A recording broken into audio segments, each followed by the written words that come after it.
ကျေးဇူးတော်ရှင်ဧကမဟာပန္နိတဘုဂုတ်ဆရာတော်ဘုရားကြီးအမရပူရမြို့မင်္ဂလာရိပ်သာဓမ္မယုံကြီးဘော်တွင်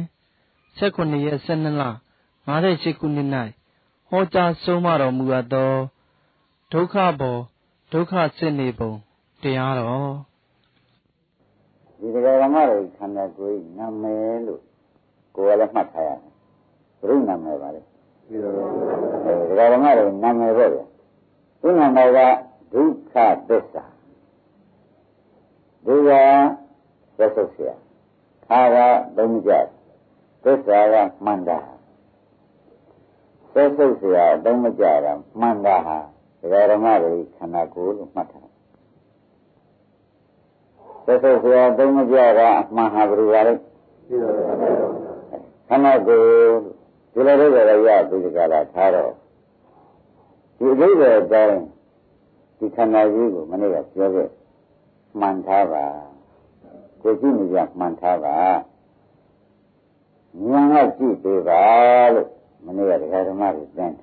တယ်ဒါဘာသင်တာတုံးလို့မေးတော့ဝိပဿနာရှုနည်းသင်တာလို့မှတ်ထားဒါသင်တာကလည်းခန္ဓာကိုယ်ကြီးကိုဘယ်ဥပမာထားမှန်သိဉာဏ်ကရှိသမားခန္ဓာကိုယ်မှန်ကိုဉာဏ်လေးဟူသောရှိသမားကရှိပြီဆိုမှဖြင့်ဒီကိုယ်လည်းပေါင်းကြည့်ခါကိုလည်းပေါင်းကြည့်သစ္စာကိုလည်းပေါင်းကြည့်လိုက်လို့ရှိရင်ဒစ္စာဟာသေသေးချာချာသစ္စာဉာဏ်ရမယ်ကိစ္စဉာဏ်ရမယ်တတဉာဏ်ရမယ်လို့မှတ်ထားပါစဉ်းစားဒီကိုယ်လည်းဉာဏ်ကြည့်ခါကိုလည်းဉာဏ်ကြည့်သစ္စာကိုလည်းဉာဏ်ကြည့်လို့ရှိရင်ဖြင့်ရဟန်းတွေနောက်ပထမရှိဆိုတဲ့သစ္စာဉာဏ်ရမယ်နှစ်သစ္စာဉာဏ်ရသုံးကတဉာဏ်ရမယ်ဉာဏ်တဉာဏ်ရမယ်သုံးနံပါတ်ပါရမယ်နှစ်နံပါတ်သုံးနံပါတ်သစ္စာဉာဏ်ကိစ္စဉာဏ်ကတဉာဏ်ရလို့ရှိရင်တတ္တကတည်တာပဲသေချာချာဆုံးဖြတ်ချက်သစ္စာဉာဏ်ကိစ္စဉာဏ်တတ္တဉာဏ်သုံးဉာဏ်ရလို့ရှိရင်ဒါရှိမှမတောင်းနဲ့တတ္တကတည်နေတာကမှတ်လိုက်တော့ဒီကောင်ကျင့်납ပါဉာဏ်သုံးဉာဏ်တော်ဓမ္မလို့ဉာဏ်သုံးဉာဏ်ကိုစိတ်သက်လေးထားကြပါဒါကသုမတောင်းကောနဲ့ရတယ်ဉာဏ်လို့ခန္ဓာကိုမှန်ထားဉာဏ်ကိုရှိဓမ္မထားခန္ဓာကိုပါထားကြမှန်ပါဉာဏ်ကရှိဓမ္မကြည့်လိုက်ပြီဆိုတော့ပထမရှိဆိုသစ္စာသိတဲ့ဉာဏ်ဖြစ်လာနောက်ဆက်လက်ကြည့်လိုက်လို့ရှိရင်သစ္စာကြီးသဘောကိစ္စသိတဲ့ဉာဏ်ဖြစ်လာတယ်နောက်ဆက်လက်ကြည့်လိုက်ပြီဆိုတော့သစ္စာကိုပိုင်းခြားပြီးတာပိုင်းခြားပြီးလို့သိတဲ့တတဉာဏ်ပေါ်လာလိမ့်မယ်ရှင်းလားဒါကြောင့်ဒီစကားသုံးခုကဒီနေ့ထူးထည့်သေးတဲ့စကားသုံးခုပဲလို့ဒီကမောင်တို့အားလုံးမှတ်ကြမှာပေါ့မှန်ပါပါကောင်းမင်းကဒုက္ခရာပြောလိုက်တော့ဒုက္ခရာကငေကြရီဥပ္ပရဝဒိဋ္ဌာနာတော့ဘာမကများသောဘေးတွေရန်တွေအန္တရာယ်တွေတရားဖြစ်လေတော့ကြောင့်ဒုက္ခရာဒီသက်ဆုပ်เสียပြောလိုက်ဒီကနာကြီးကကိုယ်ကိုဆက်ချဘေးရတာတွေတရားကင်းရဖြစ်လေတော့ကြောင့်သူ့ဘယ်နဲ့ဆိုကြသက်ဆုပ်เสียသက်ဆုပ်เสียဖြစ်ပါပဲ။ရဟန်းတို့သက်ဆုပ်เสียဖြစ်ပါပဲဆိုတော့ဒိဋ္ဌာမှတ်တာကကောင်းပြီ။ဒီလိုဆက်ကြဘေးရတာတွေတရားကင်းရစုဝေးရဖြစ်လေတော့ကြောင့်လေသူ့သက်ဆုပ်เสียပြီးတော့မနေ့ကတောင်းလိုက်တော့ကို160လို့ပြောထားတယ်မှတ်မကြသေးဘူးရဟန်းတွေတန်ခါမှာရတာကလက်တိစိတ်က81လက်တိဘုံသားလက်တိစိတ်81ခရဒီလိုက်ရှင်မရှင်မစေတိတ်ဆိုတာမကင်းရမကင်းရစိတ်ဖြစ်လို့စေတိတ်ဖြစ်တာကလောကကျန်က51ရရုပ်ကြတော့အကျဉ်းငါတွေဖြစ်နေလို့တရားတစ်ပွဲလုံးမှာလဲ28ပဲထားလိုက်တာရောယောက်ျား20ကမိန်းမ20ကဒါကြရယောက်ျားမိန်းမတွေတရားနာနေတဲ့28ပဲထားလိုက်တာတော့အဲ့တော့160မရကြဘူးအဲ့ဒီ160ဟာဒွါရ6ပေါက်မှာဖြစ်တဲ့ 160မှတ်လိုက်ချမ်းဒီ160ဘယ်မှာဖြစ်တယ်သိကြတယ်နော်ဒီ160ဘယ်မှာဖြစ်တယ်မျက်လုံးပေါက်မှာလည်းဖြစ်တာပဲနားပေါက်မှာလည်းဖြစ်နှာခေါင်းပေါက်မှာလည်းဖြစ်လျှာပေါက်မှာလည်းဖြစ်ကိုယ်ပေါက်မှာလည်းဖြစ်နှာပေါက်မှာရောဖြစ်ပါဘူးဒါမျိုးတော့ဖြင့်ဒီ160ဟာရှိတာကတော့160ပဲသူတို့အလုံးလုံးတဲ့အပေါက်ကတော့ဖြင့်သူတို့တောင်းခံနေတဲ့အပေါက်ကတော့ဖြင့်6ပေါက်လို့ဘုန်းကြီးတို့ဓမ္မတွေမှတ်ထားတယ်မျက်လုံးပေါက်ကဘာကျက်ကြလဲလို့မဲလို့ရှင်းဥရရင်တို့အရှင်းစိတ်နားဘက်ကအတန်စိတ်ဥမောင်းနဲ့နှာခေါင်းဘက်ကဘာကျက်လဲလျှာဘက်ကအရသာတွေသူတို့သူကျက်ကိုယ်ဘက်ကအတေးသူဆယ်လို့သူကျက်သူကျက်ကလေးတောင်းရင်မနောဘက်ကကြံရတွေးရဆူးရကျက်ဒီကျက်သူကျက်သူပါဘူးဒါလည်းဘက်ကကျက်သူပါလားလို့မရမနဲ့ဖြေကြတောင်းလို့လည်းပြင်ဝါရမတွေဒွါရ6ဘက်ကအကျက်မတူတော့ဘူးဒါမနေ့ကကာပေါင်း160ကိုအပေါင်းနဲ့ဝေခံလိုက်တဲ့အခါကျတော့တား6ရောက်တာဖြစ်လာဒါဖြစ်လို့တား6ရောက်လို့ဆွဲရပါကြုံလို့ဒွါရမတွေကမေးလို့ရှိရင်ခွင်းကြီးရှင်းပြနော်ဒီတား6ရောက်ရှိလို့ရှိရင်အမေနဲ့တော့ရှိရတယ်မေရပါတော့ဆိုတော့ငါဆိုတဲ့ဒိဋ္ဌိငါဥစ္စာဆိုတဲ့ကဏ္ဍဒီခဏ160ဒွါရ6ပေါက်တွေကိုငါဥစ္စာထင်းနေတော့သူကမွေးထားတဲ့တားတယ်လို့160လို့ဒွါရ6ပေါက်မှာဖြစ်ထိတ်တဲ့သဘောတွေကိုမဆွနိုင်ဘူးငါဥစ္စာကိုပြရုံးကြငါဥစ္စာလို့ဘယ်လိုလုပ်ထားကြတယ်လို့နေတဲ့အခါကျတော့ခဏရုံးနံ160ဥက္ကမောင်တို့ကဓမ္မပဲကငါဥစ္စာတွေပဲလောက်တော့ငါဥစ္စာလို့ခေါ်တာကဓမ္မတို့ကအမေနဲ့တူရှင်းမလားဒါရောကြောက်မှာမျိုးပေါ်ပြီးကြတာပေါ်ပေါက်ပြီးကြတာငွေရပူရတန်းတတ်တာတွေက160တို့ကကိုတာမှုတွေနဲ့တူရင်းမရဒါနဲ့ဒါကြောင့်ခင်ဗျားတို့ကဒီကာလမျိုးတွေကဒါရော6ပေါက်ကနေပြီးကြတာခဏကပြောခဲ့တယ်အကျိုက်တူပါရဲ့လားလို့မေးမတူပါဘူးအကျိုက်မတူဘူးနော်ငါဆိုရင်ကျိုက်တူရလားမတူတော့ငလုံးဘက်ကဆင်းသက်နားဘက်ကတန်ကျက်နှာခေါင်းဘက်ကလျှာဘက်ကတန်ဝေးတဲ့ကိုယ်ဘက်ကတော့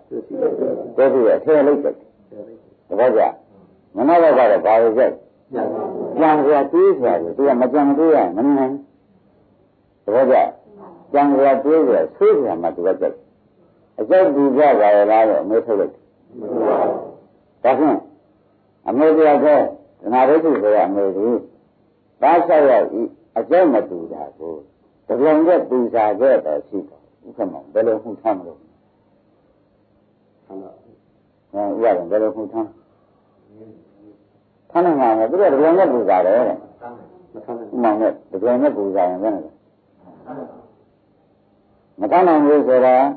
ယုံကြတာတရားဓမ္မဘယ်နဲ့ကမှတန်းနိုင်ကြတယ်ဆိုတော့ရှင်တဲ့ဘက်ကလည်းထမ်းနေရတယ်တဏှာဝိသုဆိုတဲ့အမေကဒါထမ်းနေရဆိုတာလည်းဆိုမျက်မှောက်လို့လားမလိုပါဘူးဒီထမ်းနေရဒါတော့ဒီအကျဉ်းမတူတာကိုခဏအမေလိုက်တဲ့ပုဂ္ဂိုလ်ကအစင်လိုက်ကြည့်လို့ဆူမှာပဲအစင်လိုက်ကြည့်လို့ဆူမှာပဲသူကတာတာပေးတယ်ငါတာတာမပေးဘူးဒါတော့ဆက်တော့ပေါ်တဲ့စိတ်ရမှန်တွေကပေါ့ဗျာသူကတာတာပေးတယ်ငါတာတာတာပေးသူကကြောက်ပေးနေတယ်ငါတော့ပြစ်ထားတယ်ဒါကြောက်ကဆူမလားမဆူဘူး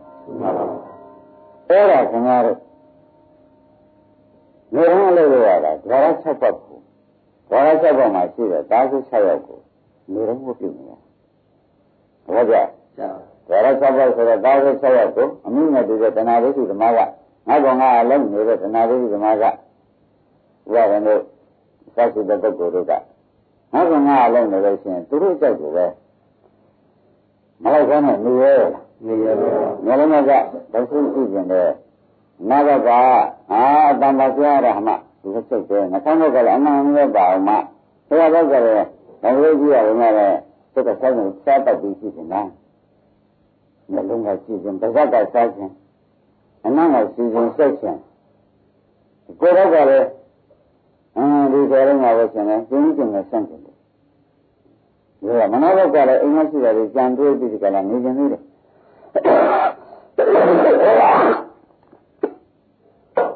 ဆိုတော့ဒီနောက်ကငါလုံးနေတဲ့တဏှာဒိဋ္ဌိဓမ္မဟာဒီချက်ရောက်အလိုကိုအစိလိုက်နိုင်ပါမလားလို့မေးမနိုင်ဘူးဆိုတော့ဒီကြရဒါကြောင့်တရားဓမ္မတွေအလုပ်တွေဆက်လက်နေတာအလုပ်တွေဆက်လက်အားကြတယ်အားပါဒီတော့ဆက်ပေါက်တဲ့ကလည်းအခွန်ဆက်လို့အားဒီတော့ငါတို့ဓာရဆက်ပေါက်အမှားတွေဆိုတော့တာမီဓာရဆက်ပေါက်ခဏမကြီးဓာရဆက်ပေါက်သင်္မညာဓာရဆက်ပေါက်တွေအခွန်ဆက်ဆံတဲ့သဘောကလည်းသူ့လိုဝတ်ကြည့်အောင်ဆိုတာကလူမနေတဲ့ကိစ္စနဲတော့ကိုယ်ကိစ္စကမနိုင်မနဲ့ဒီငါကိစ္စကဆန်းနေသေးတယ်လဲမှမသေးဘူးကြာဆက်မှမသေးဘူးရှင်းနေကြရုပ်ကြီးကလားဘယ်တော့ဆက်စုပ်ကြကောင်းလဲဆိုတာပြောလာတယ်အမလေးလွန်ကားပြီလားဆင်ဖြင့်ခွန်ဆက်နိုင်ကြမြင်သေးတယ်တန်ត្រာကကိုကျင်ပါရလာလို့ဆက်နေကြတယ်ရုပ်ကြီးကလားသူ့ဘာကြောင့်လဲဟမ်အကျင့်ရနေလို့တပည့်ကြလားဒါကြောင့်ခွန်ဆက်နိုင်ကြပါလိမ့်ကျင်ပါရမှာသိအောင်လည်းလုပ်နေရတာမလုပ်နိုင်လဲထိုင်းလို့ပဲဖြစ်တယ်ထိုင်းနေရင်ကျကိုယ်ဘက်ကစားတယ်မလာဘူးမလာဘူးလားဒင်းငယ်ဆန်းနေတယ်လားထိုင်းနေတယ်ပါမဖြစ်ဘူးဒီကပြောင်းငယ်ဆန်းနေတယ်ဆိုတော့ဘယ်ဘက်ကလည်းဆာလာဘူးလို့ပြောတယ်ဒါနဲ့လည်းဝိပ္ပကြမကောင်းဘက်ကလည်းတောင်းတယ်ငယ်နဲ့တွေ့ရင်ငယ်လုံးဘက်ကတောင်းတယ်ငယ်နဲ့တွေ့ကြတာပြီတဲ့ငယ်လုံးဘက်ကလည်းတောင်းတယ်ငယ်နဲ့ဆင်ကြည့်ကြတာငါဘက်ကလည်းတားတယ်ဆိုတာမျိုးကမကြားရတာကြာပြီသိကြတယ်ကဲဥက္ကမဘယ်လိုလဲမှုထားမှာမထားနိုင်ဘူးတရားဓမ္မတွေလားမထားနိုင်လို့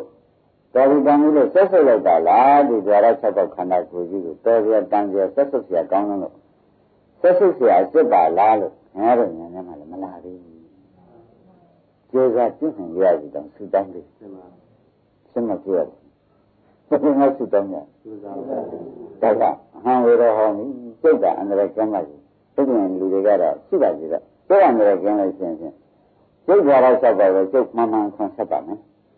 သာသမီကြွားလိုက်ဆက်ပါဆိုတော့ငိုအောနေလို့ရှိရင်လည်းဆက်ပါမယ်မောက်ပါမယ်အမှတော်ရတတ်တယ်မဆန်းနိုင်ဘူးတော့ယူရရမဟုတ်ဘူးခင်ဗျားတို့ရုပ်ကြည့်ကြရတာဒီကတည်း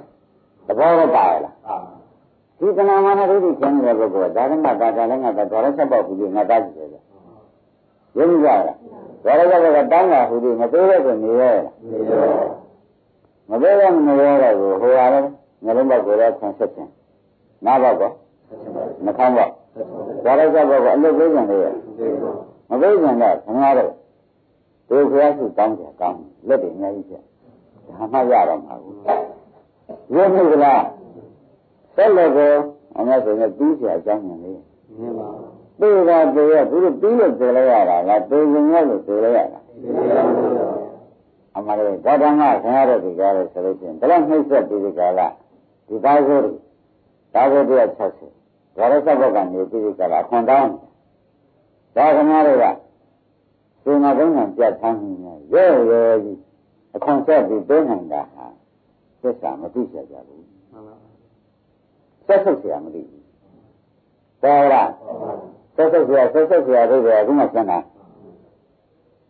ဒါဆက်ဆုပ်เสียတောင်းတော်ပြီကတမ်းကိုကျန်ခံရတယ်မအားဘူးဒါတော့မှလည်းသိတယ်လို့မရှိဘူးဆက်ဆုပ်เสียကြီးမင်းနဲ့အတူတူမနေတော့ဘူးလို့လာရလားမလာဘူးဆိုတော့တော့ဆက်နေဆက်ဆုပ်เสียကမမြင်လို့မလာတာဘယ်နဲ့ဆိုကြသစ္စာမြင်ဟုတ်ခင်ဗျားတို့ကစာရက်ဖတ်တာလွယ်လေးရယ်ခန္ဓာရဲ့သစ္စာမြင်ဟုတ်ကြတယ်တော့ဆက်ရှင်းမလားသာသနာတစ်ခါတစ်ဆက်မြင်ရှင်မြင်စိတ်သစ္စာတော့ကျမ်းကြောက်ပါသိရသိပါဟာဘယ်သိလို့မသိဘူးသိကြလားမသိဘူးဝိသေချာဆင်းရတာဒါရကြဘုတ်ကနေသိကြတယ်ဆင်းရတော့မနမလုံးတဲ့အခါကိုယ်ကမျက်နှာတက်တယ်နဲ့စတယ်မခိုင်းဘူးလားသင်္ကြန်ဘက်ကစားရတဲ့ဒါပြီးလို့ပါပြီးကြည့်ရတယ်ဆိုတော့မျက်နှာတင်ရင်ကိုဟိုတော့ကတောင်းတယ်ဘယ်လိုဆက်ဆက်ကြတောင်းကိုယ်ကကိုခွန်ဆက်နေတယ်ရှိသေးတယ်ဥမ္မာနဲ့ တရားဘက်ကဘာဖြစ်တောင်းသူမပြောရင်ထိုးလိုက်မယ်ငါပြောလိုက်တယ်မပြောဘူးရတယ်မပြောထိုးလိုက်မယ်ဆာနာနဲ့ကျုပ်ပြလိုက်မယ်မပြောဘူးလားပြောတယ်ခင်ဗျားတို့ကမျက်နှာလေးကြပြောတက်ပြီးသူ့ပကံရင်းနဲ့ရှေ့တယ်ပြီးခွန်ဆက်ရမဆက်ရဘူးလေဆက်ရဟုတ်လားဒါကဘုရားဝတ်ပြက်မလားနော်ဒီဝတ်ပြက်လို့မဖြစ်ဘူးမင်းတို့လည်းခင်ဗျားဆိုရင်ဘုရားဝတ်ပြက်ပြက်ပြီးတပည့်ကြဒီသားစု160ကဒေါ်ရဆက်ဘက်ကနေပြီးခွန်တန်းမှာကြတော့ဥရဒနဲ့နေရဲဘာဖြစ်နေလဲဒုက္ခမလို့ကသူယုံပါတော့မုန်းပါတော့လို့နောက်ဘဝကဆိုခဲ့လို့ရှိရင်တာဝေ160ဖြစ်တဲ့ယုံနိုင်ကြီးဟာခင်ဗျားတို့နဲ့အတူတူမနေတော့ဘူးနေပါခင်ဗျားတို့ဆက်ဆုပ်သွားဒုက္ခဆိုတဲ့ဥစ္စာဆက်ဆုပ်เสียအဆက်ဆိုတဲ့ဥစ္စာဟုတ်ကိုဆက်ဆုပ်เสียအစ်ကိုခင်ဗျားတို့သိကြတဲ့အတွက်ဒီနဲ့ဥစ္စာကွဲသွားတယ်ဒါကကွဲလို့ရှိရင်နှိမ့်ဆက်နဲ့တန်နေမရှိတော့ဘူးနှိမ့်ဆက်ကမရှိတာကနှိမ့်ဆက်ရတယ်ပြောရင်းနေလားအခုတော့နှိမ့်ဆက်တာကိုပဲမသိသေးတော့ဘူးဆက်ဆုပ်တာကလာပါတော့ထူပါသေးတာလို့ဆိုတော့ထူအောင်အရုံနဲ့ပေါ်ကြဒါကျေကနာအောင်မရဘူးခင်ဗျာမရဘူးဒီကတော့စာဘူးလာနေဘယ်နဲ့မရသေးပါဘူးတဲ့ခဏခဏလေးရနှိမ့်ဆက်တဲ့ခန္ဓာကိုယ်ကြီးကိုမှန်တာဒီကနေဥက္ကမောင်လေးကညံ့ညက်ကြီးဒီဆိုင်နှိမ့်ဆက်တဲ့ချိန်ဒီဆိုင်ခံတန်းတဲ့ချိန်ဒီဆိုင်ဆက်ဆက်ကြတန်းတဲ့ချိန်မကြည့်တော့ဘူးလားအဲ့ဒါခင်ဗျားတို့ကြည့်ကိုမကြည့်ဘူးစားလို့ဆိုအလိုလိုက်ပြီးပြောလိုက်တယ်ဒီငလုံးကဆန်းဆက်ပါရှင်အဲ့ဒါလုံးခံပြီးသုံးတဲ့ရှင်ပွဲလိုက်ပြလိုက်တာပဲဟုတ်လားအဲ့တော့ကိုယ်ကကနေကျုံနှာပြီးတော့ဆိုပြီးဖြစ်လာတော့သူ့လည်းကျင်အောင်ဆရာနဲ့ခုပြောရမယ်ဘယ်နဲ့ပြောလဲဒုက္ခမတွေ့တော့ခင်ဗျားတို့ဖြစ်နေတာငလုံးကတဲ့ရှင်ကြည့်နေတယ်ဘယ်လိုမှမဖြစ်ခြင်းလဲကိုယ်ကဒီငါကဒီသားကိုခွန်ဆက်နေတော့ကိုသားကဝေဒနာရောက်လာတော့ကိုသားအတွက်ကိုဆရာနဲ့ခုရတယ်ဘာမှမဖြစ်ရှင်းမလားဘာမှမဖြစ်ဆက်ဆက်ဆရာကောင်းတယ်ဆိုတာပေါ်တယ်ခင်ဗျားတို့ကိုဘယ်ချိန်မှမနှိမ့်ဆက်တဲ့အချိန်တုန်းကဘာလို့6ပုတ်ကိုဥက္ကမောင်ကစဉ်းစားကြည့်တာမရှိပါဘူးတဲ့ဓမ္မရက်ကအဲ့ဒါမအားနှိမ့်ဆက်မအားကိုပဲဆက်ဆက်ဆရာဖြစ်နေတာကိုခင်ဗျားတို့ကမဆက်ဆုပ်တဲ့ပြင်မှာလူကောင်းကကောင်းဓမ္မကောင်းဖြစ်ခြင်းလေးတာများအံ့လေးရဒုက္ခမသိလို့ဖြစ်နေတာဗျာရှင်းမလားဒုက္ခသိတဲ့ပုဂ္ဂိုလ်ချင်းကိုယ်ကဝတ်ဖို့လည်းမအားဘူးမျိုးလုံးကလည်းပွဲကလိုက်ပေါ်ရတယ်မအားဘူးသဘောကျဘယ်လိုလောက်ကလည်းစာရင်းကြီးကြည့်လို့ပေါ့ပြီးတော့လောက်ရတဲ့လောက်ကပြီးရလို့လောက်ကြရတာလားမပြီးရလို့လုံးနေကြတယ်ဒါမဆက်ဆုပ်ဘူးတဲ့ဗျာဒါမဆက်ဆုပ်ဘူးတဲ့ခန္ဒီပါရမီတော့အတော်ပြည့်နေဒီကအကျဉ်းဆုံးကြီးမှန်ပါဘူးငါဆိုဘာဆိုးကြီးတော့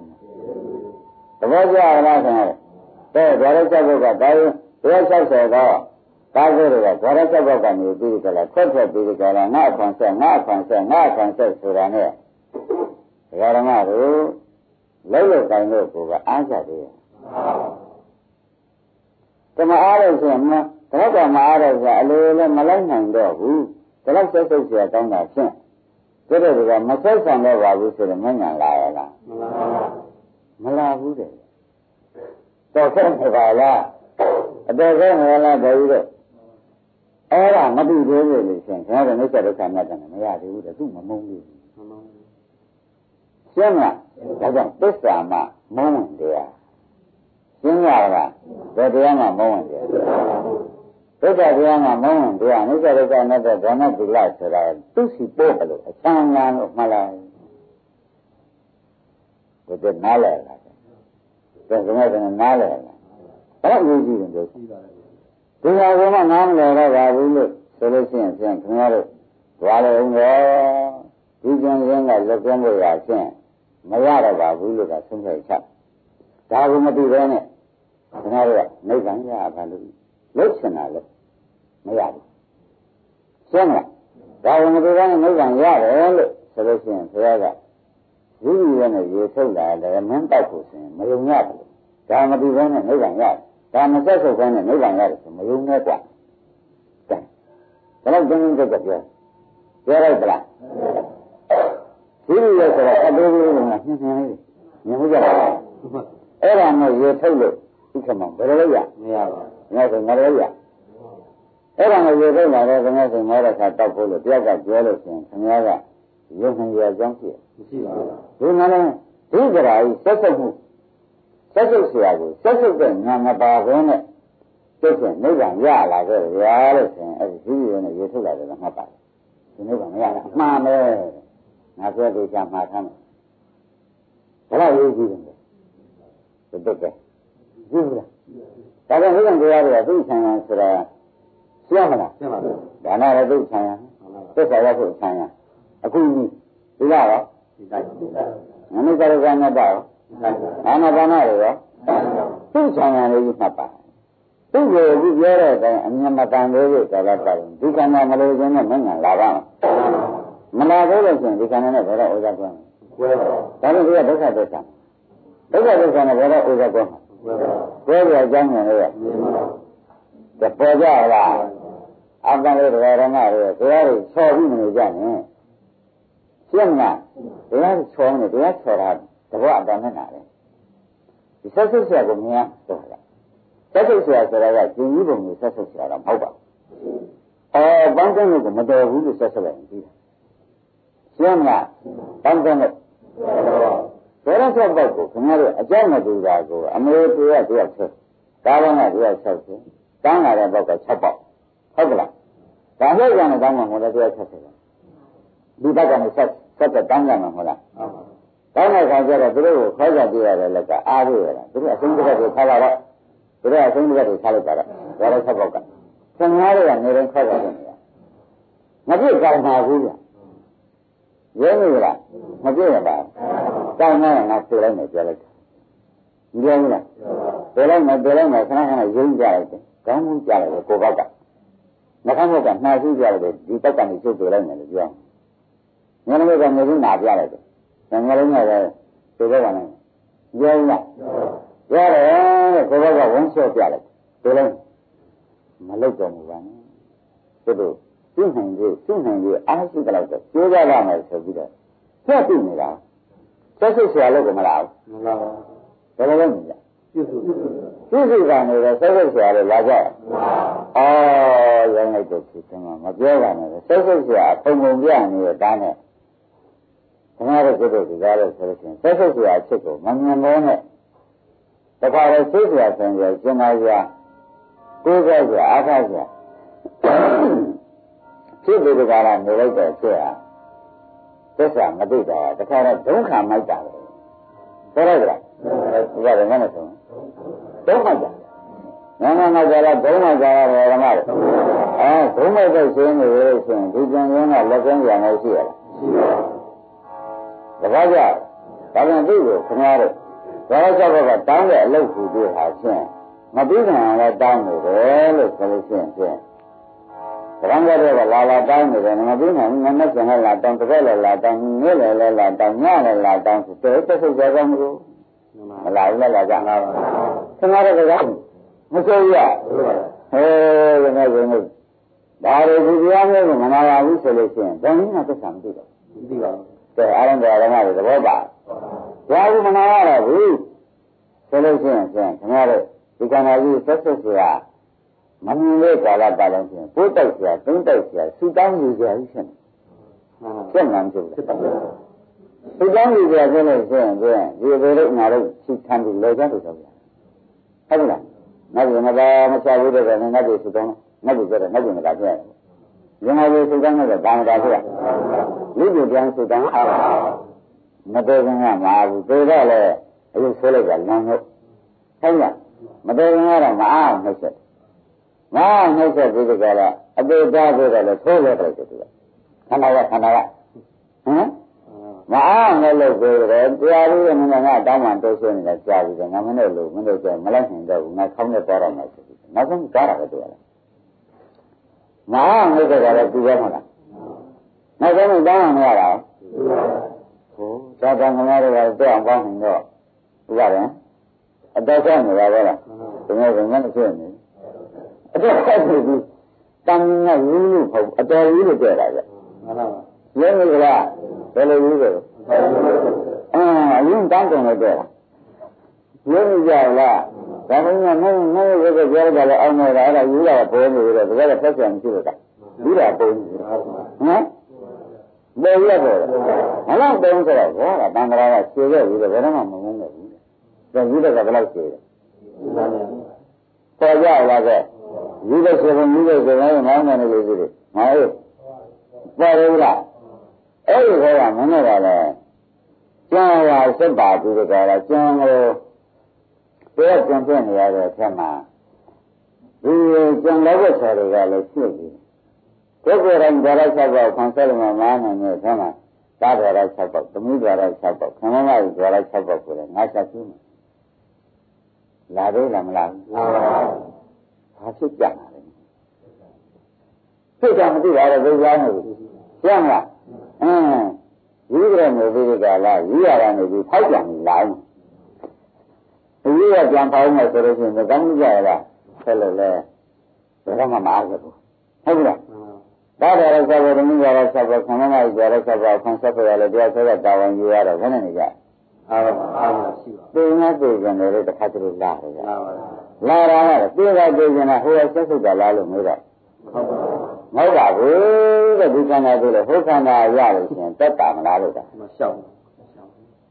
ဟိုခန္ဓာရဟိုခန္ဓာရဟိုကြောက်ကသိတယ်မှာလေဘယ်ကမှမကြမ်းဘူးရှင်းမလားအဲ့တော့ခင်ဗျားတို့ကရုံရင်းနေတယ်မြေမောင်းလို့ခုံနေမှလည်းမြေပုံပြန်ကြတယ်လို့မကြဘူးလားကြာဒီနေ့ဆိုမကြဘူးလားဘာလို့ဆိုနေအဲ့ဒါအခုဆရာခင်ဗျားတို့သိချာဟောလို့မင်းတို့ဒီရုံရတော့မလုပ်ကြနဲ့ကွာမြေမောင်းလို့ခုံရတယ်လေရုံခုံနေတာကငကန်ကုန်းကခုံနေတာရှင်းနေတယ်ဥရနေမြေပုံပြန်ကြတယ်ရတယ်အဲ့ဒီအကြမျိုးကြတယ်လေခင်ဗျားတို့မထူတော့ဘူးထူရရလားလုံးလောက်ခုံရတာဆိုဒီခန္ဓာကြီးနဲ့လက်လက်ခုံပါမင်းနိုင်ချင်းဒါရကပါပြီးတော့ကျန်လာတော့မသိဖြစ်ခံနောက်ကပိုင်းနဲ့လည်းမျိုးဆိုကြမျိုးချင်းခမန်းကြံကြတာအဲ့ဒါလည်းဆောက်ဖို့မရှိဘူးလားရှိပါဘူးအဲ့ဒါကငါတို့ကကိုယ်ကဒါရ6ပေါက်ဒါရ6ပေါက်ကကျင့်ကြလို့ဥက္ကမကရှိတာက160လား160ကဘုံနှိမ့်ဆက်နှိမ့်ဆက်ဘူးလားအဲ့ဒါကိုဓမ္မတို့တောရိကံလို့ဆက်ဆက်ကြတယ်ကျမ်းကဘုရားကမရှိဘဲနဲ့ဆက်စုံနေကိုသိချပြီးပြပါကျမ်းကဘာဒုက္ခကိစ္စလို့ဆိုတော့တိုင်းဆက်ချလိုက်တော့တော်ရီကဘုရားမှာသိတာပေါ့သိကြလေအစမ်းလုံးနဲ့သိတာပေါ့ဘုရားလည်းမတတ်နိုင်တော့ဘူးလို့လက်လျှောက်တာကျမ်းကဒါလို့လက်လျှောက်ဆိုတာကမင်းမဖြစ်မပေါင်းနေတော့ဘူးမလားဒီနှိမ့်ချက်ပုံဒါရတာငန်းသိလိုက်တာနဲ့ကိုပဲဆင်းရဲတဲ့ဓမ္မတွေကြည်ပါဒီနေ့တရားနာရင်ကိုပဲဟုတ်ပါလားဆိုတာမလားကြဘူးလာတော့ကိုပဲဒီချိန်မှာဒုက္ခနဲ့တဏှာဟာခင်ဗျားတို့ဘယ်လိုပဲကြည့်ကြည့်မကပ်ဘူးဒီချိန်မှာမကပ်ဘူးကပ်တယ်ကပ်ပါဒါပါတော့ဆိုလို့ရှိရင်ဘုရားသိနေဘုရားသိနေတာအခုသိဟောလို့နားထောင်ပြီးနေတဲ့ဉာဏ်နဲ့နားထောင်နေတော့တဲ့ဆိုရတဲ့ဆိုရလားတဲ့ဆိုရလားသူ့ရဲ့ဉာဏ်နဲ့မှန်လားအဲ့ဒါကြောင့်ဘုရားရှင်ကိုရမေကြီးကဘယ်တရားဟောသစ္စာဟောမှနိဗ္ဗာန်မှာဒါကြောင့်သူ့ကိုပဲအရေးကြီးဟောရဒါကြောင့်တရားအချဲလေအမောမှန်တရားရှင်းရလားဒါကြောင့်တရားဘာလို့တရားဝန်ခံရလားဘာဝန်ခံလို့ဆိုတော့ကျင့်မှတ်တာဒါဟေးဒါကြောင့်တရားဓမ္မတွေဒီကရာဆက်ဆက်ဆရာဆိုတော့ပေါ်လာဒီနေ့အကျဉ်းချုပ်မှာဒွါရဆက်ဘက်ကိုသိအောင်ခံဆက်တိုင်တာနဲ့ပဲအကုန်ဆက်ဆက်ဆရာဖြစ်နေတာဘာလို့ဆက်အကုန်ဆက်ဆက်လဲပြီးတယ်လို့ပြောရတာလားမပြီးရနဲ့ဆက်နေရတာလားဆိုတော့ရှင်းကြည့်မပြီးပါဘူးပြီးရနဲ့ဆက်နေရတာခဏခဏတောင်းနေတဲ့လူဒုတိယကိုဥက္ကမောင်တို့အမျက်စင်တို့ကဒီလိုဆက်ဆက်ဆရာကောင်းကိုကွာဆိုတဲ့အတန်ထွက်ထိုက်မထွက်ထိုက်ဒါကြောင့်ပြနာမယ်ကဒုရင်းနေလားဒုက္ခစိတ်အလုံးဆက်ဆက်ဆရာကောင်းကျင်းမလားအမလေးတရားဓမ္မတွေမနှဲခေါ်ရတာဓမ္မတွေကလည်းနာနောက်ကြဆိုတာလေးကမလှုပ်သေးတော့သူ့ကြောင့်ဖော်နေရခင်ဗျားတို့ပြည့်နိုင်သိနိုင်တဲ့အသေးပဲဟာဒီနာနောက်ကမပြုတ်ဘူး ဒီတဘောကိုမသိတော့ငါးငါးဥစ္စာကဒါကြီးကိုငါးငါးဥစ္စာလောက်ထားဒါလည်းကပ်ပေါ့ရှင်းမလားဒါလည်းကပ်ပေါ့ဘာလို့ထားကြငါးငါးဥစ္စာလောက်ထားတော့ဒိဋ္ဌာကပြောတာကိုများကြားလို့ရသက်သက်ကြာသူပြောတယ်ဥမာမျိုးတော့အပြောမဟုတ်ဘူးအလုံးနဲ့ကိုတစ်ခါကြီးများကြားရတဲ့ဆိုရင်ရှင်ကြီးကိုလည်းနာမလဲဘူးလားဒါကလည်းဘာလို့ထားကြငါးငါးဥစ္စာလောက်ထားတော့ဒိဋ္ဌာကပြောတာကိုများကြားလို့ရ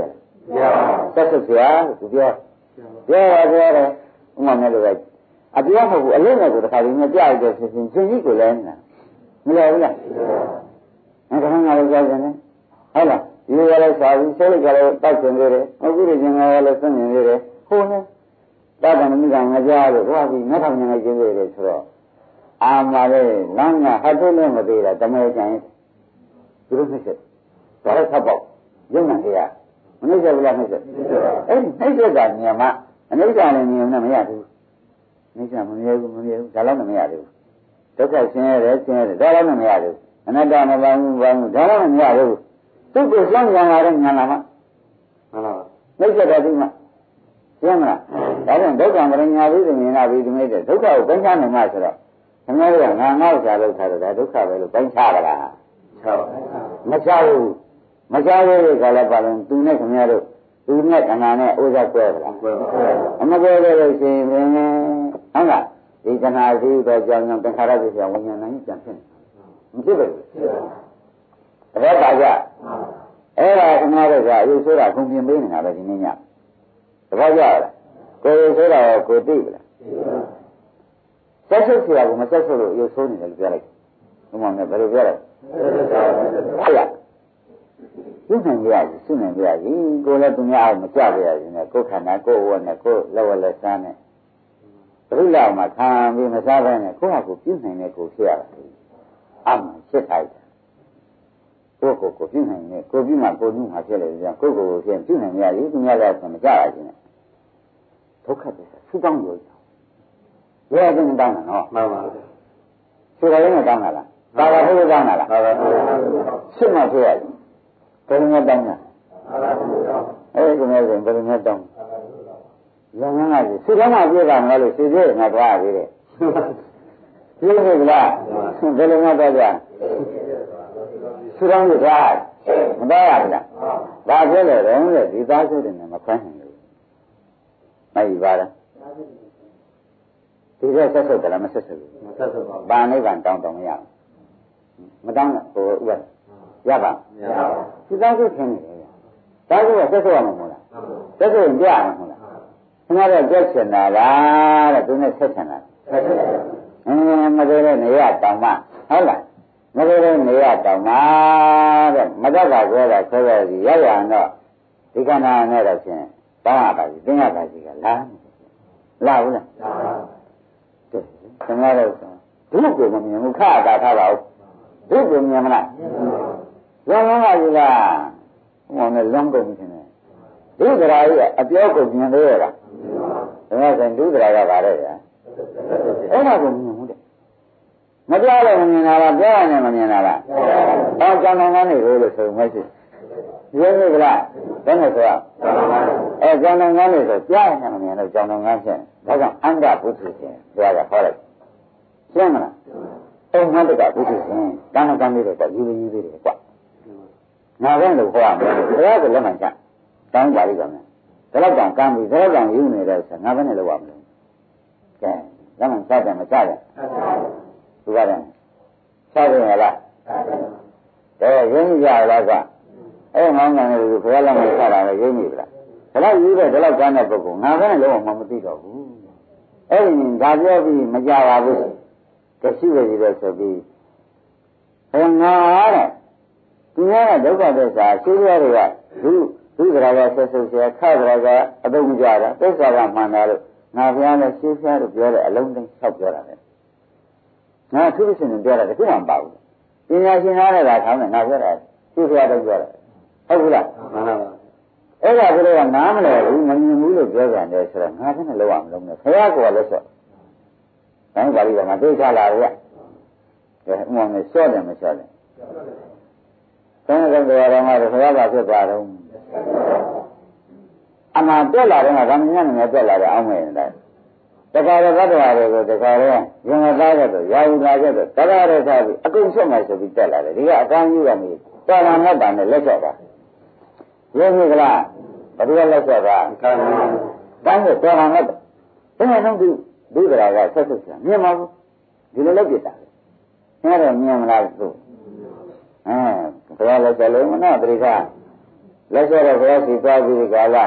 ကျွန်တော်တို့ဆူတောင်းလို့ရှိရင်ဥက္ကမောင်ပဲပြုပါမယ်ငါလက်ချက်တော့ငါလာပြီးဒီကလာတောင်းနေရပြီလို့ဆိုလို့မဲ့မဆိုဘူးလားအဲ့ဒီခါမှာအဲ့ဒါလေဘုရားတွေနဲ့တတိယတော်နဲ့မတွေ့ကြဘူးတတိယတော်နဲ့ရာဇသားတွေတကားထဲမှာထားလာရတာလည်းမင်းနေရုပ်မှုကောင်းမှုပြည့်စုံတယ်လက်ချက်ပါရှင်းမလားဒီတစ်ခါယူလို့ဒီတစ်ခါကောင်းနိုင်တော့ချင်းညလုံးရပုံပေါ်လို့အောင်မလားရှင်းမလားဒါနောက်ဆုံးလို့ပါပဲနောက်ဒီလိုဆောင်းငါးကောင်တို့ကလည်းဒါတော့အသက်ကြကြပြောလို့လေဥက္ကမမလွယ်ဘူးနော်ဒီနေ့တင်လွယ်လားမလွယ်ဘူးဒီဥစ္စာဒုက္ခဝိညာဉ်ဒုက္ခနဲ့မှသာဆင်ရတော့တက်တဲ့ပုဂ္ဂိုလ်တွေလာပြီးတွေ့ကြတာမမကဘုန်းကြီးကသိဆောက်ဆင်ရတော့လည်းသိဆောက်မကြလို့လည်းဆောက်အခုတော့ဒီကလာတယ်မစောသေးဟိုလည်းအနေလေးကြံသေးဒီလိုဥစ္စာနဲ့အခုတွေ့နေတယ်ဒါကြီးတစ်လုံးကြားဟုတ်ဘူးလားမင်းစာဆိုဒုက္ခသစ္စာတော့ကြားပါလိမ့်မယ်ခန္ဓာနဲ့ကပ်ကြည့်တယ်ဒုက္ခသစ္စာမကြားဘူးကြားပါအဲ့ဒီမှာအမှန်နဲ့နာကောင်းတယ်ဘောကကြားတာဒါမနာရတဲ့ပုဂ္ဂိုလ်ဖြင့်တကယ်ကိုပဲဘုရားတရားဥမှာဒါနဲ့ဆွတ်ချတာဘယ်ဘုရားမှမစွန့်နဲ့တရားဒါမှလည်းจิตတောင်းဝင်တဲ့တရား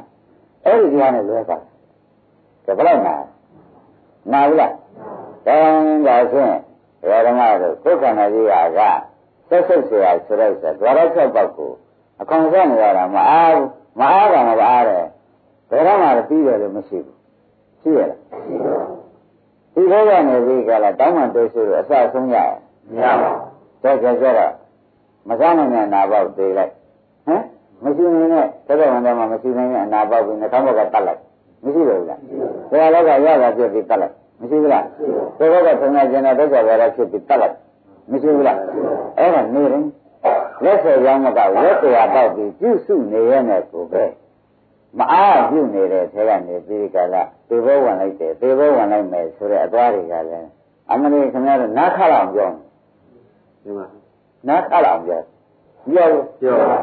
ထားပြီးပြင်းကြုံရှိလဲလိုက်ပြောဘူးလားဘူးလားဒီချုပ်ပင်တွေမပေးလို့ရှိရင်သူလဲလိုက်ပြောဘူးလားသိခဏငငဝဲပြမပေးလို့ရှိရင်ချုပ်ရတယ်တခါတော့ဖောက်ပြန်ပြီးခေါင်းနဲ့ပါလိုက်မယ်မပြောဘူးလားအဲ့ဒါပြောနေတာကခင်ဗျားတို့ကတော့ဘာများဖြစ်နေလို့မကြားပါလိမ့်မလို့ဒါတော့ဆက်ဆုပ်ဆရာတွေအတန်ဆိုးကြီးတွေထွက်နေတဲ့ဥစ္စာဆက်ဘူးလားအတန်ဆိုးကြီးတွေများဆက်တာကတော့ဘယ်နဲ့ဖြစ်မကြားဘူးမလေးဘယ်နဲ့ဖြစ်နေလဲမကြားကြပါလိမ့်နဲ့နားသိညာမလားဟမ်ဆက်ငါတော့မျက်လုံးမြင်နေပြီအခုဘာဖြစ်နေရလဲနားသိညာပြီဆိုတော့ဆက်ကောင်ကြီးမှတက်တယ်ဘူးတွေဆက်ဘူးလားအဲ့ဒါကထူတာအားကငါဘွားကတော့လောက်ရမလို့လို့ဆိုတော့ဆံနေညည်းစမညည်းတဲ့ဒါပြန်ဓမ္မတို့အခုတော့ကျန်ဘုန်းကြီးကသေတော်ဘုန်းကြီးကမညည်းရမကြောက်နေတာဒီနေ့ကလားသေဟောနေတာကမှန်ပါပါဒီတရားဟောရမယ်ဆိုအတိုင်းလေးတဲ့မလို့နဲ့ပါဠိကတပုတ်သေးခင်ဗျားတို့မသင်နေတာတွေပြောနေရတာနဲ့ပဲတော့ကြာတယ်တလုံးတနာရောက်ကြာမနေ့ကတလုံးနဲ့မပြီးသွားတယ်အဲ့ဒါမပြည့်စုံတဲ့ရှင်ထားဟောရတယ်မနေ့ကဒါလည်းဆက်ဖို့မပါဘူးမနေ့ကတော့သာဝတိယ60နှစ်ချက်ပုံလေးတော့ပြောရသာဝတိယ60အမေကဘယ်လိုပြုမလို့တယောက်ကလည်းဒီလောက်ပါရဝမ်းပါတယ်တယောက်ကလည်းငငနာကိုကျိုးပါတယ်တယောက်ကမျိုးလုံးတိမ်ကြီးနေဆိုတော့ဝမ်းလည်းပြုကြမှာတော့ဒီသာဝတိယ60ကသူ့ဝေဒနာနဲ့သူအသီးသီးကိုဝေဒနာအကုန်သွားဆင်တာကိုဘယ်နဲ့မရှင်းဘူးလေဝေဒနာသူ့ကိုသွားဆင်တော့အကုန်ဝေဒနာကိုရှင်းတယ်အဲ့ဒီဝေဒနာတော်ကကျွန်တော်တို့87ကိုဘယ်လိုလုပ်ပြီးအမေတရားဆွဲနေကြည့်မလို့ဒီမျိုးကောင်းကောင်းအိမ်ရှင်ကောင်းကောင်းကြိုက်ခြင်းမြင်နေကြမြင်လေရဒီရောတာဝင်ရပြီးတာပေါင်း87ဥမာတာပေါင်း160ရုပ်ကလည်းဖောက်အောင်ပါဘူးအဲ့ဒါကြောင့်ဟောက်တဲ့ရုပ်တွေပြည့်စုံတဲ့သဘောတွေဆွေးနေတဲ့သဘောတွေကခန္ဓာကိုယ်ရင်160ရှိမရှိဘူးလားရှိပါအဲ့ဒါနေတိုင်းခါထိုးခင်းလာတဲ့အလုပ်မလုပ်ဘူးဆိုလို့ရှိရင်သူတို့ထိုးလိုက်ကြရှင်းမလားအဲ့ဒီဝတ်ကိုခင်ဗျားတို့ကလည်းကြည်ပြောင်းပြုနေတဲ့သဘောဟာ ကိုကျိုးပြေလို့ပြုနေတာတောတော်မကြောက်မကြမတောက်မတန်နေတယ်လူချင်းအားကမအောင်သူပြောတာနေတယ်အားရလားသူကလည်းအားရမအားရလည်းကနေပြီးတော်ပြီးရတောင်လာတယ်ပြီးတဏှာကဝင်ချော့တဏှာဝင်ချော့လိုက်ငင်းလို့ပြုနေတာဟိုသူများကြည့်ရမှလည်းတောင်းစားနေရတယ်မင်းကတောင်းစားသူတို့ကတောင်းတယ်မင်းကပေးနိုင်တယ်ဆိုပြီးတခါတော့ဝင်ပြီးတဏှာကဝင်ချော့ဒိဋ္ဌိကအုံမင်းဟာမင်းပြုမှပြီးမှာပေါ့သူများငါလို့ပဲရှင်းမမင်းကြီးလို့ဒိဋ္ဌိကလည်းမင်းဟာလို့ထားတဏှာကတော့မင်းမခံဘူးသူဆံမှာတော့မတာသမီးတွေကိုဒီလိုသူတို့များကဝင်ပြီးကတဏှာကမင်းဟာငါဟာဒါပြန်ငါအပြင်ကျုပ်ပဲခင်ရမှာပဲဆိုဒီသရဝင်ခိုင်းတာငါဟာငါခင်သွားတာသိပြီလားငါကဒိဋ္ဌိငါခင်တာကတဏှာငါခင်နေကြတာတဏှာတွေကဒီချင်းကြီးကိုယ်ပြုရပြီပေါ့ဗျာတာဝတ္တရား60ကိုကိုယ်ချင်းကလည်းကိုယ်လက်ပေါ်ပဲတွေ့ပါကြီးသာမကျင်နဲ့ဟုတ်လားရောကငါကြီးလားဒါပြန်နေတယ်ကြီးတို့ဒါမသိတာတော့ဒုက္ခရာကိုမသိတာခအတာထားအောင်ခမထည့်လို့ပါဘူးဒုဆိုတော့ဆက်ဆုပ်ဆရာကိုဆက်ဆုပ်ဆရာလို့မသိရှင်းမလားဆမောဒုက္ခရာတော့ပေါ်လာတာကိုကဘယ်လိုရှိတယ်အကွန်တောင်းတော့ဘယ်နှဘောကနေဝန်တောင်း6ဘက်ကနေဝန်တောင်းတဲ့ဥစ္စာကအတောင်းမျိုးစုံဆိုရင်လည်းလွဲတာအကျက်ကတူကြရတာမတူတော့ဘူးဒီအမေကတယောက်သေးအမေတယောက်သေးကနေပြီးဒီကလာဒိဋ္ဌာကိုဘုရားအောင်လုပ်ဖို့အလုပ်ဟာဖြင့်ဘုရားဘယ်လိုပဲကြည်အောင်လုပ်လို့အကြောက်မတူလို့ကိုမြတ်စိန်ဒါခဏနေမှမဖြစ်နိုင်ဘူးလက်မှန်သာချဖို့တရားရှိမှန်ပါပါမရှိဘူးရှိဒါလည်းပါလက်မှန်ချလက်မှန်ချရင်မဲ့ရတယ်မှန်ပါပါရှင်းမလားလက်မှန်ချရင်မဲ့ရလက်မှန်ချရလားခင်ဗျာမချဘူးအဟံဝေတော့ဟောင်းပြီသူကြမ်းမှာပြသူကြမ်းမှာသူ့ကိုကျုပ်ပြီးနိုင်မှာမြစ်တာနဲ့ပြောလို့ဟမ်ဘာသာဆုပ်လိုက်ပြီပေါ့မကျုပ်ဘူးလားဒါဥမာနဲ့ဘာဝင်ကျုပ်သမဏကသူခန္ဓာကိုပြစ္ဆာနေနဲ့တရားမှမဟုတ်ဘူးသူကဆုပ်ရမယ်တရားဟုတ်လားမကျုပ်ဘူးလားမနေ့အာရာဟုကလည်းဝန်ခဝင်ကျုပ်တယ်ပြေပါရဲ့လားဟုတ်မှာမှန်ပါပါဒုက္ခမရောက်ဘူးလားရောက်ပါဗြဟ္မဏိယဟောတယ်ဒါငါရဲ့ဇင်ကဗလားဘလောက်မင်းတို့ရှင်းဆက်လက်ပြီးပြီကဘလောက်ကြံသေးတော့အသက်နဲ့မျှပေါ့ဗျာဒါဆို6ရောက်ကိုဘလောက်ပြီးကြမှာအသက်နဲ့မျှဘလောက်များတာဖြင့်လူ့ကြည့်ဆိုတာပါလေဒီကဒီကိုဆက်စုပ်တဲ့သဘောညမလာသေးကာလပတ်လုံးနောက်ပါတော့ဒီသားဒီသမီးနဲ့မခွဲရပါလို့ဆိုတော့လာအောင်ပါပဲလာပါဟုတ်လားလာပါငါဒီငါလုံးငါကောင်းကောင်းပါပဲဒီခန္ဓာငါကျမ်းပေါ်ပါပဲပါလို့လားဘာလို့ဆိုရင်ဒါလို့ဆိုပါမှာဒုက္ခတွေကဘာသာလို့ဆိုဘာနဲ့ပါပါမှာပါပါတန်ဖို့ကဒါလို့ဒီဓမ္မတွေဘာဖြစ်မှာတော့မင်းလည်းပြောကြဟိုကျင်ကျင်မှာလည်းလို့ပါဟုတ်လားဘာဖြစ်ကြမှာလဲဒါကြောင့်ငါတို့ဘုရားရှိခိုးသွားပြီးဒီကရနိဗ္ဗာန်မြတ်မိစကြာကျင့်ပြရပါလိမ့်ခရားပေါ့သဘောပါလားနိဗ္ဗာန်မြတ်မိစကြာကျင့်ပြရပါလိမ့်ခရားဘုရားကလားစကြာမြတ်မိစကြာခဏတော့ရှင်းဖုန်းကြီးတွေတော့ကွာနေပေါ့တော့ကွာနေပြီမကွာဘူးလားဒီစကြာကတရားလည်လာလို့ဒီသုံးရဲငါတို့ကဒီတရားမလဲသေးလို့ရှင်တယ်မလဲလဲအောင်ပြောအခုတော့နောက်ဘုရားလည်းဒီသားစုတရား60နဲ့ဇောရကြဘောခွန်တောင်းမှလည်းလာမှာပဲလာလို့ရှိရင်ငါ့ကောင်ကအလုံးနေတဲ့ဒိဋ္ဌိသင်္ခါရမကပြုတ်မရှိဘူးမှန်ပါပါဟုတ်လားအဲ့ဒါဒီကကြံခံပြီးပြီးချမ်းမယ်နောက်ဘလူဖြစ်ရပါလိမ့်နောက်ဖြစ်ရပါလိမ့်ဘုရားရှိသားတောင်းလို့ရှိရင်ဖြင့်ဒါလူကမရှိဘူးဘုရားကကြံရပါလိမ့်ဘုရားရှင်တဲ့နေရှင်းလို့လားလူကမရှိဘူးဒါပြမယ်ရှင်ကမတ်တော့ဖြစ်ဘူးဘာဖြစ်မှာတော့ပြန်လာတော့ဆောင်းလို့တော့ဖြစ်ချင်ဖြစ်ပေါ့ဗျာအစ်စ်ကတော့ကျုံမယ်ပြင်းလို့လားဆောင်းလို့ကတော့ပါတော့ဆောင်းလို့ကတော့လူနာဖြစ်မှာအဖြစ်ကကျုံပါခင်ဗျားတို့ကျင်စုညာတောင်းနေနေလားဟုတ်တော့ဘုန်းကြီးကမတောင်းပြောတာပါဒီဆက်ဆက်ဆရာမမြင်လေးတောင်းရှင်းမလားဆက်ဆက်ဆရာမမြင်လေးတောင်းပါလေအဲ့တော့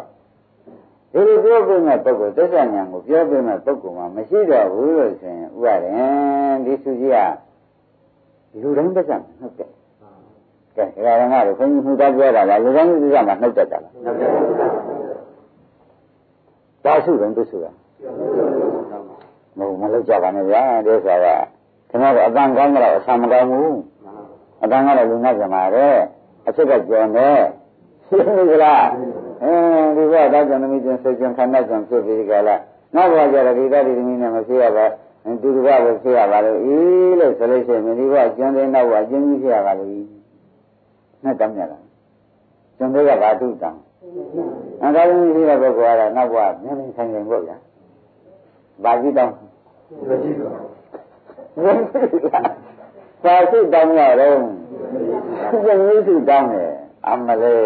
ဒါနဲ့ကြောက်ဆိုလို့ရှင်ကြောက်ပုံနဲ့ကျွမ်းမှာသိကြတယ်မသိကြဘူးလားဒါကကြောက်ဖို့ခေါင်းမရမှာသိကြပါလားသိကြတယ်နေဆောက်တဲ့ရေခရမယ်ဆိုတာသိကြပါလားဆောက်တဲ့ကြီးသွင်းရမယ်သိကြပါလားဆောက်တဲ့ဝတ်ဆက်ရမယ်သိကြပါလားအားမလားဒီမေဖေမအားတဲ့စုတောင်းယူတာရင်းနေသောက်ဆက်မမြင်ဘူးမြင်လို့ရလားဘာကြောင့်ခေါင်းရတော့ဒီတလုံးမြင်နေခေါင်းရဒီတလုံးကိုမမြင်သဘောပါကြလားအဲ့ဒီမှာနဲ့သဘောပါသူတလုံးဝနဲ့နေတော့မြင်မလားအခုတော်ရေးလုံးပါဘူးလားတော်ပြီရေးပါဘူးခင်ဗျားအဲ့ဟောင်းကနေဘယ်နဲ့ရေးပါဘူးနော်ရေးဒကာဓမ္မတွေကရေးပေါ်ပါလားတဲ့ပဲဆက်ဆက်ဆက်ကောင်းပါလားလားမလားဟုတ်ကဲ့လားတော်လေးတော်လာတာတော်လေးတော်လာတာဒကာဓမ္မတွေခါရတာလာအောင်မယ်နော်ခါရတာကဘယ်နဲ့ဟောထားတယ်ဆရာကအသုံးမကျခါရတာကဘာလဲအသုံးမကျတာနဲ့တရားဓမ္မတွေမှတ်တာအသုံးမကျတာကအသုံးချလို့ကိုမရတော့အသုံးမကျရှင်းမလားအသုံးချလို့ကိုမရတော့ပါလားအသုံးမကျခင်ဗျားတို့ကဒီကနာကြီးနှိမ့်ချထင်းနေတော့ဆက်ဆိုသူကမိစ္ဆာနဲ့ထိုးပြတယ်။ခင်ဗျားတို့ကတတ္တရာနေရကောင်းပါရဲ့။ပြောမှတော့နေများတခါတည်းတည်းကနေပြီးဒီကလာအနိစ္စသဘောကြီးနဲ့ပြောလိုက်ပြီ။ပြောဘူးလား။ခင်ဗျားတို့စိတ်တိုင်းရှိသေးတယ်တက်ပြန်နေရပါလိမ့်။ဒီတတ်ကြီးနဲ့မခေါ်ရနဲ့အမြဲနေရပါလိမ့်။တောင်းလို့ရှိရတယ်သူကခင်ဗျားတို့တောင်းတော့မဆုံးသေးဘူးသူကနေပြီးဒီကလာတခါတည်းဒီဘဝဝင်ဝင်ပြိုက်မပြဘူးလား။နာဘောဝင်ရင်ပြပါဘူးဒါနဲ့သူကနှိမ့်ကြဆိုတဲ့သဘောဂုဏ်မရှိရမရှိပါဘူးဒုက္ခဆိုတဲ့တက်နေတဲ့ဂုဏ်မရှိပါဘူးဒုက္ခဆိုတဲ့ဆန်းတဲ့ဂုဏ်မရှိပါဘူးအတ္တဆိုတဲ့ငါးလုံးဂုဏ်မရှိပါဘူးဒါကဘာပြန်ညာဒါပြန်ငါဟာဘာပါသေးတုံးနဲ့မေးဘူးပါငါတည်းနဲ့နှိမ့်ကြတယ်သူမရှိဘူးတဲ့ငါတည်းနဲ့ဒုက္ခရောမရှိပါဘူးငါတည်းနဲ့ဒုက္ခရောငါတည်းနဲ့အတ္တရောဒါပြန်သူဘာမှမရှိတော့အချင်းလေးပဲဆိုရမယ်ဒီခန္ဓာကြီးကိုဘာမှမရှိဘူးတဲ့နှိမ့်ကြဆိုတဲ့အမြဲဘောလည်းသူထဲမရှိဘူးတဲ့ဒုက္ခဆိုတဲ့ကျမ်းသာတဲ့ဘောလည်းဒုက္ခဆိုတဲ့တင်းနေတဲ့ဘောအတ္တဆိုတဲ့ကိုယ်တော်တဲ့ဘောအဲ့ဒါကြောင့်နှိမ့်ကြဒုက္ခဒုက္ခအတ္တတိဘာဝဝိရိယတော်တုတ်ဆံနှိမ့်ကြဒုက္ခအတ္တဆိုတဲ့ဒုက္ခအတ္တတွေမှာကျင်းသောကြောင့်သူအချင်းကြီးกว่าဘာမှတော့မကြောက်ဘူးမင်းတို့ကဒါဖူးမှုန်နေတာလေရှင်းပြီလားဒီကရမဆိုတော့ဘာလို့ဘုရားပေါ့နေတယ်လောကဘုံပေါ့ဗျာအိမ်မှာသားတာကျုပ်ကကျုပ်သမီးကခလုံးစီဆူကြီးဖူးမှုထားတာကိုဒီဘုံကလာကြတာဟုတ်ပါမလားဘူးလားကျင်းပြီးတော့ဒုက္ခသိကြည့်တာအေးဆိုကြတဲ့ခါကြလို့ရှိရင်ဖြင့်တစ်အနည်းဆက်ရောက်ကြတယ်ကြာရအကြီးကြည့်ရင်းဆိုရင်လည်းအနည်းဆက်ရောက်တော့ကြာရင်တော့ကြာလို့ရှင်ပုဂ္ဂိုလ်တဲ့နိုင်ကြတဲ့အတုကဖြစ်နေကြတယ်နော်ကြာပါသူ့မှာဒုက္ခဆိုတာဘာမှမရှိဘူးတဲ့ဝေဒနာကြွကြည့်တဲ့အခါမှာသူကြည့်ရတယ်ကျုပ်စိတ်ကိုပြရတာဟိုဘက်ကောင်းတယ်ဟုတ်တယ်ဒီဘက်ကောင်းတယ်ဟုတ်တယ်ဒုက္ခဘုံမရှိရအတ္တဘုံနဲ့သူ့လေသူကအလိုလိုက်ပြီးအကျဉ်းဉာဏ်နေတာလေးနဲ့ရှားကြည့်တာရှိပါဘူးခန္ဓာကြီးကိုလေရှိကြရလားမရှိတော့သူ့ကိုသုံးချလို့ဖြစ်မဖြစ်မဖြစ်တော့ဒါချင်းအရှိကြီးပေါ့ဗျာမှန်ပါပါသဘောပါလားမိစ္ဆာတော်လည်းသူမရှိဘူးဒုက္ခလည်းမရှိပါဘူးသုဘဆိုတဲ့တဲ့နယ်တယ်ပေါ့မရှိပါဘူးအတ္တဆိုတဲ့ခိုင်းတယ်ပေါ့မရှိပါဘူးဒါဖြင့်သူ့ကိုဘယ်လိုသုံးချရလဲဘယ်လိုနာမည်ပေးကြရှိပါဘူးအချင်းကြီးသုံးကြဘူးအချင်းကြီးကသုံးကြရရှင်းမလားဒါကြောင့်ဓမ္မတို့နှစ်ခုတော့ပေါင်းလိုက်ကြပါစို့သူ့နာမည်ရင်းလေးဘုန်းကြီးကမောင်းပါတယ်ဘာနည်းနည်းလေးဒုက္ခကုံတက်နေတဲ့ကုံရှိပါလားရှိပါဘူး သူ့ဘာဆိုတော့တင်းနေတော့ကောအမပြေးနေဖြစ်နေထွက်လာပြီဖြစ်လိုက်တယ်မပြောပါနဲ့တော့မှန်ပါအတုပါကတစ်ခါထုတ်ခဲ့ရမထွက်လာဘူးလားကဲဒါပြန်သူ့ဘာကောင်မရှိရလားဒုက္ခကောင်နဲ့သူ့အိမ်ကြီးရနဲ့ဟိုမှာသုခကြီးတွေကကြီးပဲထိုင်ပြီးထားရတယ်ပဲသူကနေစောင်းပြပါဦးဝေဒနာကြလားညောင်းပူလုံးလို့မှန်ပါဟုတ်လားညောင်းလုံးလို့တဲ့သူ့ရတကားတော့ဒုက္ခကောင်နဲ့ထားလိုက်တယ်သူ့ဒုက္ခပြပါရတဲ့ထားလိုက်တယ်ဒုက္ခလို့ပြောပြလားဒုက္ခလို့ပြဒုက္ခသူ့ကိုတကားတော့ခံရမြောက်ရပြီလို့ထားလိုက်တဲ့ဥစ္စာဒကာဓမ္မတွေ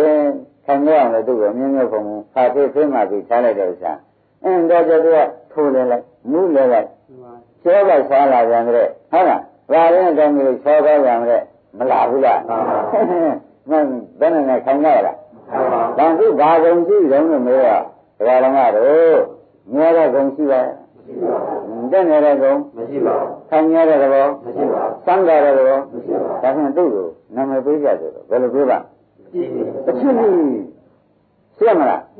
ဒီကနာကိုကြည့်ဘယ်လိုနာမည်ပေးမလဲရှိမနေ့ကနာမည်နဲ့ပေါ့သက်သက်ဆရာအသုံးကြတယ်အသုံးကြတယ်နဲ့ရှင်းကြီးကပါမြန်မာအတူတူပဲရင်းနေလားသက်သက်ဆရာအသုံးကြတာပဲဒီကနာကိုကြည့်နေဒီငဘောရရ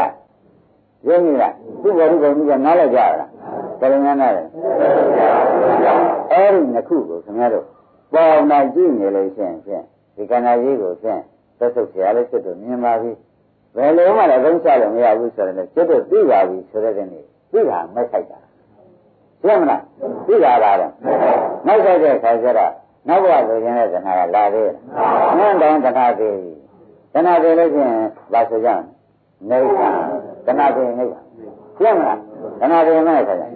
ဒါဖြင့်သက်သက်ဆရာသုံးကြတာကဒုက္ခသစ္စာဟုတ်လားတောင်းချနိုင်တာက